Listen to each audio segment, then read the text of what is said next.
Innal hamdalillah nahmaduhu wa nasta'inuhu wa nastaghfiruh wa na'udzu billahi min shururi anfusina wa min sayyiati a'malina may yahdihillahu fala mudhillalah wa may yudlil fala hadiyalah. Asyhadu an la ilaha illallah wahdahu la syarikalah wa asyhadu anna Muhammadan abduhu wa rasuluhu alladzi la nabiyya ba'dah. Amma ba'du. Para hadirin Bapak dan Ibu yang dirahmati Allah, puji dan syukur kehadirat Allah yang Maha Ghafur. Kita bisa dipertemukan kembali dalam keadaan sehat walafiat, sehat yang mudah digunakan untuk ibadah di masjid yang kita cintai ini. Mudah-mudahan apa yang kita laksanakan menjadi salah satu di antara bentuk rasa syukur kita kepada Allah, terutama atas akal pikiran yang diberikan kita gunakan untuk mengkaji ilmu-ilmu Allah. Bapak dan Ibu yang dirahmati Allah, pembahasan kita insya Allah malam hari ini Selasa kedua banyak. Jadi episode tafsir Quran tartib nuzul. Nah ini sudah kemarin turun surah Al-Alaq ya. Surah Al-Alaq, kejadian di Gua Hiro itu yang ternyata dalam kitab Yahudi sudah tertulis gitu ya.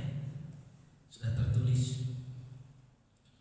Jadi ketika Nabi Muhammad SAW menerima 5 ayat dari surah Al-Alaq itu, kejadian di Gua Hiro Iqra gitu banyak. Nah itu ada di dalam kitab Yahudi. Makanya dengan ungkapan korok, nah ini ya, korok tahir, korok nazih, baca ini, maka orang itu menjawab, lo ya dati seper, saya tidak bisa membaca. Jadi Nabi Muhammad itu Pak harusnya dulu disambut begitu ya, disambut. Nah kalau ini penelitian naskahnya tidak bisa ya. Nah di 5 ayat pertama ini Bapak Ibu, Allah Subhanahu wa Ta'ala menyebut manusia kita ini sebagai insan. Insan banyak. Dan Allah berfirman, A'udzubillahi minasyaitonirrajim. Bismillahirrahmanirrahim. Iqra bismi rabbikal ladzi khalaq. Bacalah dengan nama Tuhanmu yang menciptakan. Menciptakan apa? Khalaqal insana min 'alaq. Nah, kita disebut insan di sini, Pak. Yang menciptakan manusia dari alaq, segumpal darah. Nah, kata manusia ini dalam Al-Quran, kalau kita kumpulkan seluruh ayatnya, itu Bapak Ibu akan menemukan 4 ya, kosakata. 4. Ada kata al-insu, ini tetap artinya manusia. Insu seperti dalam ayat wa ma khalaqtul jinna wal insa, kata insu. Ada juga kata insan, diartikannya tetap manusia, seperti di ayat tadi ya, khalaqal insana min 'alaq. Ada juga kata anas, seperti dalam surah An-Nas, Qul a'udzu birabbin nas. Ada juga kata al-bashar, seperti pada ayat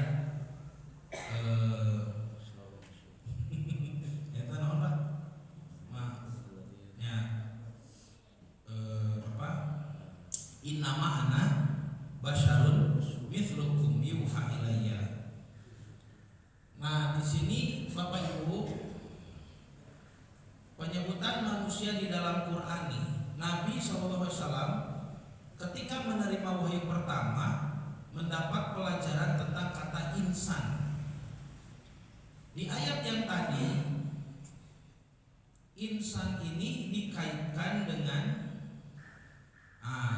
satu kata kerja membaca ikromanya. Jadi ada kata kerja membaca. Nanti di surah kedua yang turun itu surah Al-Qalam, itu tentang tulisan. Jadi wahyu pertama yang turun kepada Nabi adalah tentang baca tulis. Baca tulis.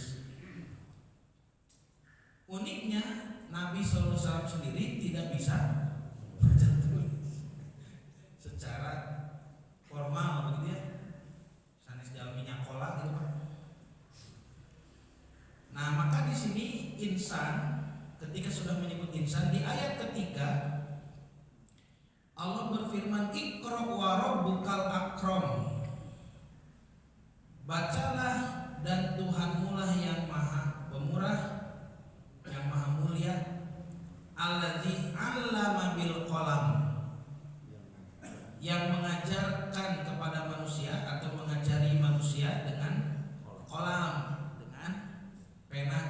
Makanya kan di pembahasan tentang nama surah Al-Alaq ada juga sahabat yang menyebut surah ini surah Al-Qalam karena di ayat 4-nya ada kata Al-Qalam. Tapi yang populer Al-Qalam itu untuk surah Nun, wal qalami wa ma yasturun. Nah, disinilah bersanding kata mengajar ilmu dengan manusia di ayat kelima, allamal insana ma lam ya'lam. Allah yang mengajarkan kepada manusia apa yang tidak diketahuinya. Jadi secara tauhid, secara keimanan, upami bapak sareng ibu tina teu ngartos dan teu ngartos, eta secara keimanan, secara tauhidna yang mengajari kita jadi paham itu adalah Allah. Nanti ada perantara gitu Pak. Perantaranya ya bisa yang paling utama ya nabi kan gitunya. Kemudian ulama, guru, bisa bahkan dari orang tua, dari teman, siapa saja. Tapi tauhid nama secara tauhidna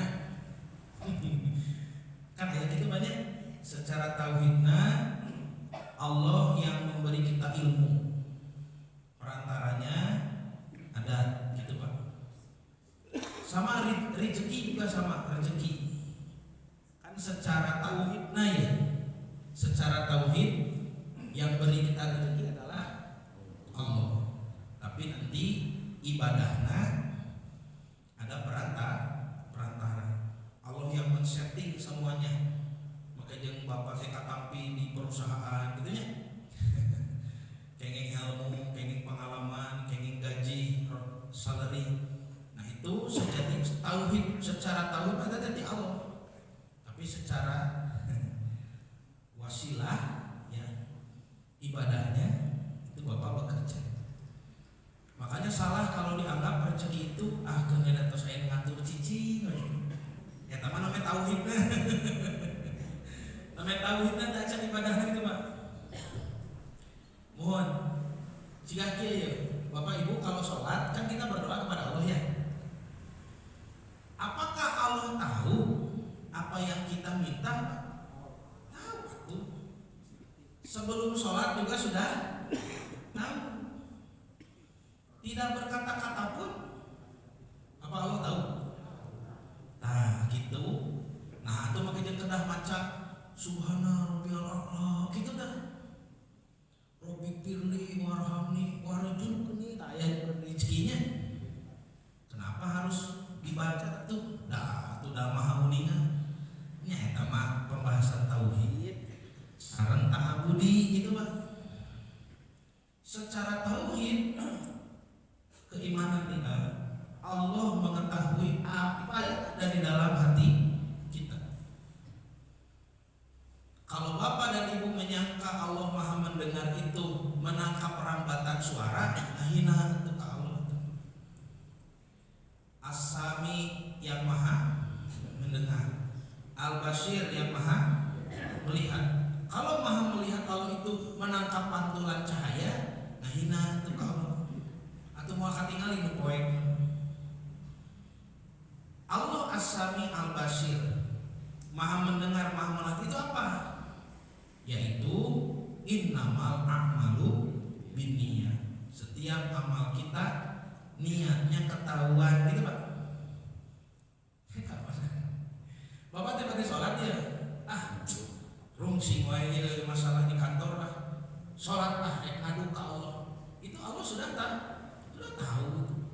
Ketika kita berwudu saja, Bapak mau minta apa kan sudah tahu. Gugah engke sepertiga malam tahajud wana ka Allah rek minta dihampura gitu. Itu kan Bapak baru menyebut ya Allah gitu. Allah sudah tahu. Terus kenapa tuh buat diawas Robbi firli gitu warhamni kita tak ibadahna gitu.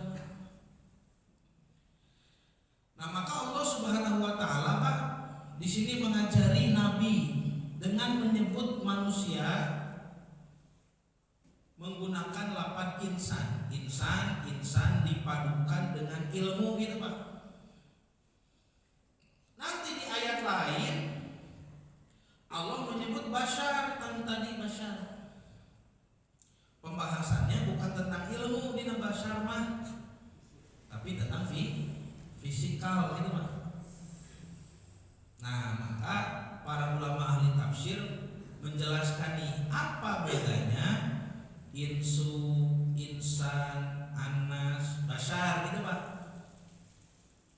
Gampang Ibu, ini kita bagi dua saja dulu. Bagi dua. Insu, insan, anas itu yang warna putih ya. Itu akar katanya sama. Hamzah, nun, sin. Itu Pak, akar katanya ya. Sedangkan al-bashar kata kerjanya, kata dasarnya adalah ba, shin, ro. Itu jatuh duanya. Nah, kita bahas dulu yang Hamzah nun sin. Apa artinya dalam bahasa Arab Hamzah nun sin? Ini bisa dibaca anasa biasa. Biasa dibaca anisa biasa. Bukan anisa perempuan bukan ya. Hamzah nun sin, nunnya di kasroh, anisa anis. Gitu Pak. Bisa dibaca anasa, bisa dibaca anis. Apa artinya? Tahatos ayeuna gitu. Bapak Ibu disebut insu, insan, anas oleh Quran, diterjemahkan manusia sama, berasal dari kata anasa, nunnya di kasroh, nunnya di fathah. Anasa, gitu Pak. Kata ulama ahli bahasa, saya kutip dari kitab Lisanul Arabi, tulisan Imam Ibnu Mandur yang masyhur. Anasa itu artinya satu absoro, makhluk yang bisa melihat gitu Pak. Absoro itu makanya kita disebut ulul absor, artinya ulil absor. Tapi saya sulit absor tokoh liberal. Tama justru tidak bisa melihat. Absor itu melihat manusia. Ada dua Pak. Kosakata Quran itu ada nadoro. Dia coba batik biasanya. Nadoro ada ro'a gitu Pak, melihat di bahasa Arab mah. Nadoro dan ro'a kalau disebut bersama-sama bahasana absor gitu. Atasnya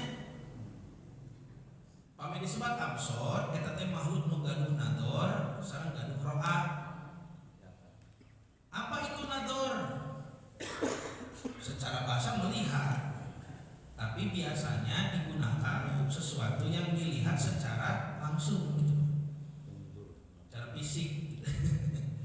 Contoh firman Allah, afala yanzurun ilal ibili kaifa khuliqat wa ilas sama'i kaifa rubihat wa ilal jibali kaifa nusibat wa ilal ardi kaifa sutihat. Itunya itu pakai undur, pakai nador. Apalah yang turun? Tidakkah kamu memperhatikan, melihat Bagaimana unta diciptakan, langit ditinggikan, gunung ditancapkan, bumi dihamparkan, itunya bisa dilihat Pak, bisa ya, dipelajari, dikaji, itu nador. Tapi kalau ro'ah itu bisa melihat langsung, bisa juga tidak langsung. Contoh misalkan ayat alam taro kaifa fa'ala rabbuka bi ashabil fil. Alam taro teh ro'a dia melihat. Kalau kamu melihat taro. Muhammad, apa kamu tidak melihat? Itu kan alam taro. Apa kamu tidak melihat apa yang Allah lakukan kepada tentara gajah dulu? Alam taro kaifa fa'ala rabbuka bi ashabil fil. Waktu kejadian tentara gajah itu Nabi Muhammad sudah lahir? Belum. Kan Nabi Muhammad itu lahirnya di tahun gajah, tahun ketika ada tentara gajah itu namanya Barojong. Nabi itu bujang-bujang Kang Arto satu Pak. Betul ya? Jadi Nabi melihat langsung tidak? Tidak. Makanya pakai ro'ah, alam taro, bukan alam tanzur gitu Pak. Untuk ngamun nazar untuk. Terusnya? Nah, nu ngamun nazar mah tadi onta tinggali sok gitu. Langit itu tinggal, gunung, bumi, kita kan tinggal langsung gitu. Tapi kejadian tentara gajah mau menghancurkan Ka'bah, Raja Abraha dibinasakan oleh burung yang melemparnya dengan batu itu, Nabi tidak melihat langsung. Makanya Allah menggunakan kata ro'a, alam taro kayak. Apa kamu tidak lihat Muhammad cek Nabi nya henteu tuh gitu. Tuh gitu Nabi. Alam taro di situ maknanya apa kamu tidak lihat, maksudnya apa kamu tidak paham gitu. Ya, ro'a. Satu contoh lagi, hadis Nabi Pak. Kata Nabi, "Shollu kama ra'aitumuni usolli." Sholatlah kalian sebagaimana kalian melihat aku sholat. Kumaha kurang? Biasa nih Nabi sholat langsung. Ada acara musuh videonya banyak. Mun kamu kan kepala sahabat di video gitu. Acan. Makanya kita melihat Nabi sholat tidak secara langsung, tapi pakai ilmu itu banyak. Informatif. Jadi bahasanya ro'aitumuni kata Nabi. Ya, solu kama ro'aitumuni pakai ro'a. Tuh, gitu Pak. Itu makna pertama untuk manusia, makhluk yang bisa melihat. Eta mah bade langsung Pak, mengkaji, meneliti, mencari data, gitu Pak. Bisa juga secara tidak langsung memahami sesuatu yang tidak pernah terlihat. Belum pernah dia lihat secara langsung. Ya kan makhluk manusia ini bisa berpikir banyak tentang alam, asal usul penciptaan, gitunya, tentang surga neraka, padahal belum dilihat secara langsung, tapi kita bisa memikirkannya. Yang kedua kata Imam Ibnu Mandur, makna daripada manusia anasa itu adalah alimah gitu. Alimahnya apa? Nah, mengetahui, berarti disebut ilmu itu banyak. Nah, pamanglieur banyak, pamangliurnya. Mengetahui di bahasa Arab ayat 2 Bu. Bios bola cek ikut kabo besar lah ibu gembel-gembel sok lah jadinya. Mengetahui teh ayat alimah, ayat oke, arafah gitu Pak. Di bahasa Arab teh naon betana gambil Pak. Alimah mah saur Imam Ibnu Mandur idrakul kulli, mengenal seluruhnya. Kami arafah mah idrakul juz'i, mengenal sebagian. Sopa arafah matak dina ilmu tauhid, belajar tentang mengenal Allah, disebutna ma'rifatullah. Namu arafah ma'rifatullah, Bapak Ibu kapungkur sada acan nikah nih. Pertama kali bertemunya nah, disebutkan apa? Ta'aruf cenah. Tak kenal maka ta'aruf. Gitu nya. Waktu nuju ta'aruf, nuju kenalan ya sada acan nikah. Terus kenal sadayana taca mata disebut ta'aruf teh mengenal sebagian. Kan nuju ta'aruf mah anu ditinggalikeun teh nu saena unggulnya. Tah engke pas begitu nikah, alimah nuju nikah mahnya. Geningan gitu. Geningan sanes nu saena unggul, geuning anu teu acan saena oge katinggal. Tapi ulah janten masalah banyak. Saling memperbaiki diri kan gitu banyak. Sehingga pantas disebut pasangan soleh. Bahasa Qur'anna zawj itu kayak ayat pembahasan. Waktu nanti kita membahas perempuan, ada episodenya Pak. Adam diciptakan sudah ya. Minggu depan insya Allah itu Hawa. Bagaimana fitrah laki-laki, bagaimana fitrah perempuan menurut Quran. Insya Allah ada pembahasan. Ya kan Bapak Ibu bingon payun punya. Kadieu naos salah sapayun canak murang kali istri. Canak incu bapak nu istri, ari orokna meulah. Mun tos sakolah gitu canak, kami ngadangkeun banyak bagaimana Quran mendesain perempuan. Wah, hebat ya. Hebat bisa. Nah, Bapak Ibu yang dirahmati Allah. Maka alimah mengenal seluruhnya Pak. Cikopieu. Nabi Adam alaihissalam waktu diajarkan ilmu oleh Allah, bahasa Allah nama alimah atau arafah. Bahasa Nabi Adam diajarkan ilmu Pak. Tuh di surah Al-Baqarah banyak. Wa 'allama Adama asma'a kullaha. Coba Pak. Berarti Nabi Adam itu ilmunya bagaimana? Seluruhnya atau sebagian? Seluruhnya. Mungkin tidak. Nabi Adam tidak tahu listrik. Cobi. Terusnya kan Allah nyebutkan wa 'allama Adama asma'a kullah, Al-Baqarah 32. Dan kami ajarkan, pakai kalimatnya 'allama bukan 'arafa bukan. Mungkin itu soal teh wa 'arafa Adama asma'a. Mah berarti tidak ajar sadayana. Ini Nabi Adam diajari ilmu dulu oleh Allah sebelum adu ilmu dengan malaikat. Naon pangna malaikat duka sujud atuh. Karena Adam tahu semuanya, detail.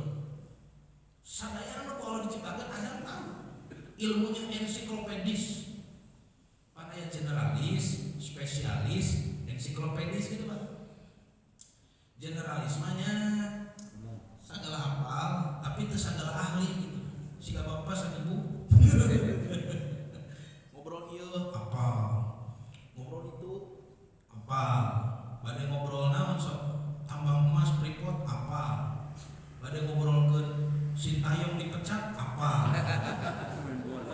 Ya Patrik Kulipat apa nonton kapungkur mah. Oke badai nonton badai ngobrolkeun naon bos rental mobil ditembak apal apa teh. Sagala apal, tapi sanes ahli. Eta mah generalis. Upami spesialis kan? Ya doktor, profesor kan spesialisnya. Tah ieu mah ensiklopedis. Jadi spesialis mah kan hiji jero gitu banyak apalan teh. Nabi Adam mah ensiklopedis. Tah mungkin teu Nabi Adam anu ensiklopedis sapertos kitu teu uningan listrik mungkin teu. Kan listrik mah atuh elemen dasar Pak. Elemen dasarnya air, api, tanah, udara, avatar gitu. Teu uningan avatarnya. Air, api, tanah, udara, listrik pada kata elemen dasar tuh. Masa Allah lupa mengatakan listrik? Nah, bisa dipahami ya? Apakah di zaman Nabi Adam sudah mengetahui tentang listrik? Sudah. Itu konsekuensi dari ayat wa 'allama Adama asma'ullah. Sebetulnya Bapak perang pemikiran yang seorang barat mah zaman purba teh dikasih Flintstone gitu. Saur Quran mah Nabi Adam sakitu pintarna cerdas. So pada Pak buktos ke mana? Karena manusia sekarang sudah dicuci otaknya dengan ajaran Charles Darwin begitunya. Nah, teori Darwin sobat. Nah, kurang teh asal monyet. Eta si Darwin teh Pak kekeh hoyong disebut turunan monyet. Nya upami Darwin mukul nyelira mamanga, teu deui mah ngajak batur. Batur teh alimeun. Disebut turunan monyet. Cek Darwin ada urang teh tina monyetnya sok we rek aku ngaku sorangan mah. Tong ngajak batur, da batur teh alimeun gitu dapat disebut turunan monyet. Homo erectus, Homo sapiens gitu nya, monyet purba. Lumatak saur orang barat mah karena agama itu dianggap buatan jalmi gitu Pak Bu. Ari jalmi teh tina monyet. Cek orang baratnya, jantan agama ge berkembang seperti berkembangnya manusia. Monyet teh ningali guludug sieun. Ningali gempa bumi sieun. Matak nyembah langit, nyembah bumi gitu Pak. Jantan saur orang barat ieu mah nya, jantan politeisme, animisme, dinamisme teh nya. Naon sebabna? Agama-agama yang menyembah banyak Tuhan gitu kan. Begitu sudah berkembang manusia sempurna, baru manusia bisa menciptakan agama yang menyembah satu Tuhan. Itu seorang barat mah. Pelopor nanti Abraham, dupi Abraham teh Nabi Ibrahim gitu. Di zaman Abraham ya cenah aya menyembah monoteisme, menyembah satu Tuhan. Maka aya Yahudi, Kristen, Islam, disebutkan Abrahamic faith, agama Nabi Ibrahim gitu Pak, dan nyembah hiji. Nah itu konsep orang barat mah memahami agama. Jadi berangkat dari monyet-monyet yang ketakutan. Nah, Quran mah sanes kitu. Justru manusia pertama sudah berilmu dan ilmunya paripurna. Itu Nabi Adam. Tercatat Bapak Ibu? Tercatat atau saya listrik ke bubur? Tercatat tadinya? Petir kan? Satu-satu nak ayat-ayat penemuan. Nah ini aja muka Google kosong, kurang tinggal Pak. Ya, atas dibahas saja. Batu baterai Babylon kurunyuna ABC. Keras-keras batu baterai ABC. Kenapanya itu dilibatkan promosi nih. Gitu Pak. Baterai Baghdad ini dari Babylon. Sok Pak, Bapak Ibu yang langsung pahamnya. Tuh Pak, ditemukan oleh para ahli arkeolog di Irak Selatan gitu Pak. Penemuan sebesar benda-benda artefak sebesar pot bunga, tingginya hanya sekitar 15 sampai 20 cm. Disambungkan ku sumbu-sumbu gitu Pak. Ketika dibuka isinya, nah isinya tuh Pak, ternyata kandungannya mirip sekali dengan batu baterai modern gitu. Maka para ilmuwan sepakat ini adalah pembangkit tenaga listrik gitu Pak. Kayaknya pembangkit tenaga listrik. So itu di zaman Babylon, coba Babylon teh kerajaan sahabat. Babylon Nebukadnezar. Nah, Nebukadnezar. Itu kan pami Nebukadnezar anu ngancurkeun Yerusalem teh panjinya. Ya udah. Mohon zaman Bani Israil. Kalau zaman Nabi Ibrahim kan raja Namrud. cobinya terus tumpah mung 13 cm. So Bapak Ibu bari masih naon kasih kuning di waktu saniton aya listrik zaman Nabi Ibrahim ge. Hah? Kan orang barat ge lieureun gitu. Ini aya listrik gitu tah Pak. Jadi kalau ini adalah pembangkit tenaga listrik sepakat sudah. Yang susah itu memikirkan dulu ini dipakai apa. Ini dipakai apa dulu? Nah, itu mah sesah. Nanti kan orang tos di brainwashnya, dicuci otak, diajarkeun nate. Manusia itu semakin ke belakang semakin primitif, semakin kuno. Padahal justru beuki ka pangker teh ilmuna paripurna. Nabi Adam itu Pak tahu semuanya. Ya. Mami bapak ibu ningal tangkalan, tangkal naon, buah naon, teu apalnya tara dituang. Adam itu tahu. Kita naon, kangge naon diciptakeun kitu Pak. Anu hibar itu naon leungit sanes. Laleur sanes, ramatuk sanes. Nabi Adam tahu ini Allah ciptakan namanya anu fungsinya untuk ini, berkembang biaknya di mana, para naon gitu Pak. Itu tahu semua Nabi Adam. Sahabat Bapak Ibu.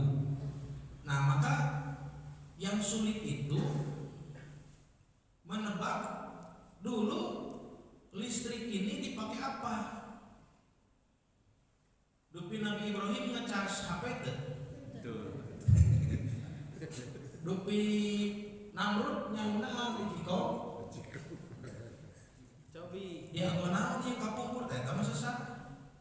Anu pasti mah jalmi teh saur Quran mah mata disebut insan eta teh salah satu maknanya adalah makhluk yang bisa mengetahui secara paripurna, dan itu sudah dialami oleh Nabi Adam alaihissalam. Oke, aya pembahasan apa? Kenapa ilmu Nabi Adam oleh Quran disebut al-asma, nama-nama gitu ya. Terus wa 'allama Adama asma'a kullah, dan kami ajarkan kepada Adam nama-nama. Nah, nama-namanya nah hanteu wa 'allama Adamal ulum gitu kan. Dan kami ajarkan Adam ilmu-ilmu, kan eta mah keren banyak. Kami disebut ilmu-ilmu. Ini disebutnya nama-nama. Kumaha nama-namanya? Ya karpet gitu. Ya tihang gitu. Ya, ya meja gitu nama-nama teh. Makanya ilmu sigah gitu, malaikat sujud. Nah, itu ada pembahasannya ya. Kenapa Nabi Adam ilmunya disebut al-asma?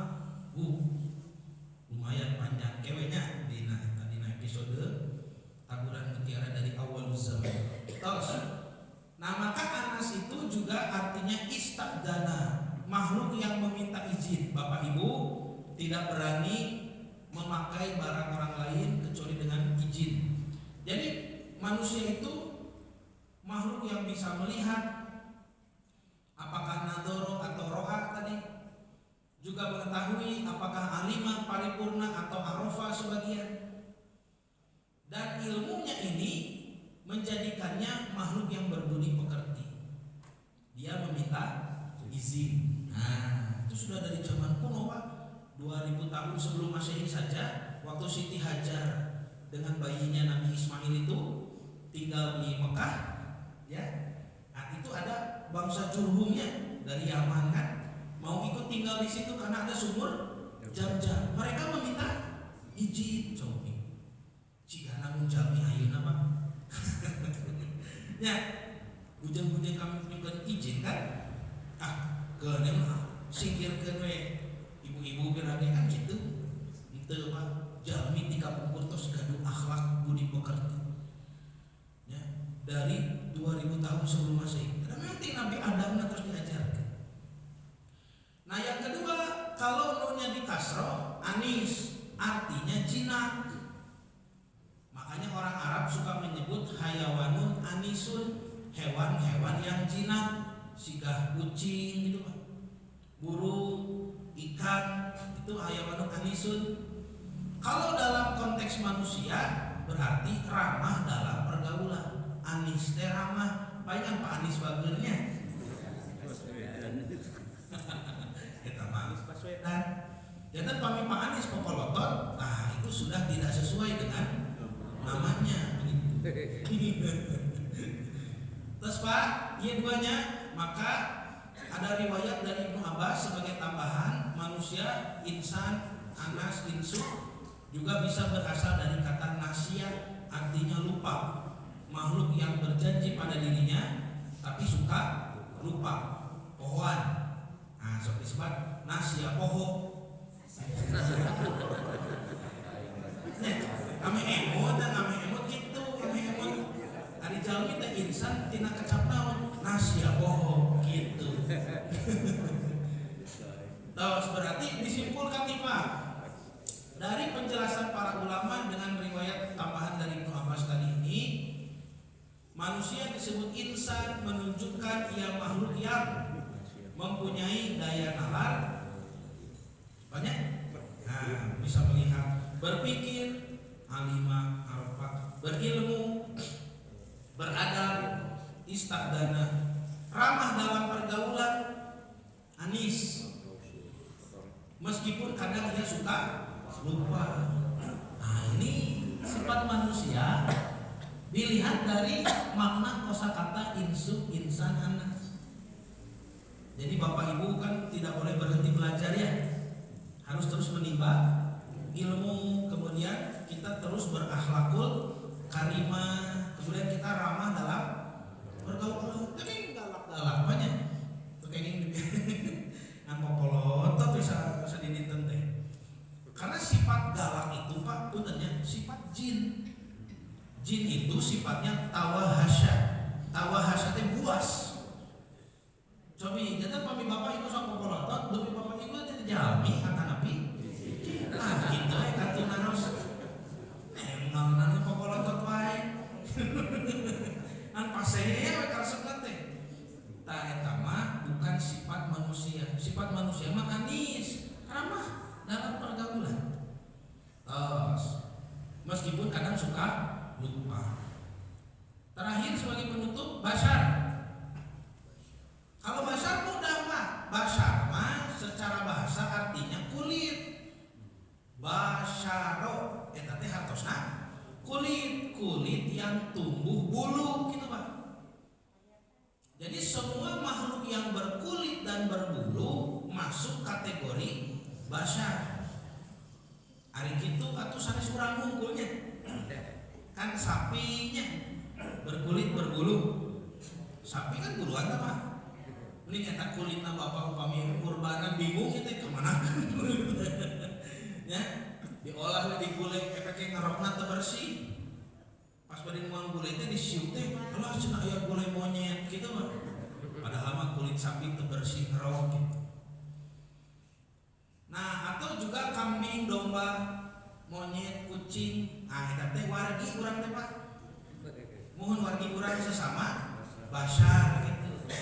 Dan bapak ibu teh aya kakaitan wargi, sarang kucing gitu Pak. Sarang monyet, sarang sapi gitunya.